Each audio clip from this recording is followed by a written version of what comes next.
نماز میں بیٹھنے کی ایک صورت چنانچہ نماز کی حالت میں اس طرح بیٹھنا کہ دونوں ہاتھ اور سرین زمین پر ہو اور دونوں زانو کھڑے ہوئے سینے سے لگے ہوئے ہو، یہ مکروہ تحریمی ہے۔ ہاں اگر کوئی شخص بیماری کی وجہ سے مجبوراً اس طرح بیٹھتا ہے تو مکروہ نہیں ہے۔ چنانچہ اس سلسلے میں البحر الرائق کے اندر ہے وَإِقْعَاءُ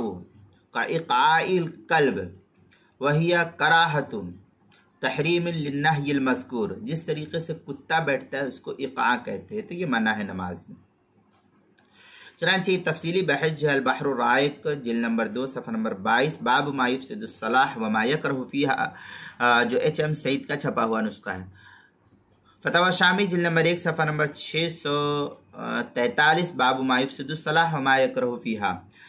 اور فتاوی ہندیہ جو HM سعید کراچی کا چھپا ہوا نسخہ ہے، فتاوی ہندیہ جلد نمبر 1 صفحہ نمبر 106 الباب السابع فی ما یفسد الصلاح وما یکرہ فیہا الفصل الثانی فی ما یکرہ فی الصلاح وما لا یکرہ، جو مکتبہ رشید یا کوئٹہ بلوچستان کا چھپا ہوا نسخہ اس کے اندر،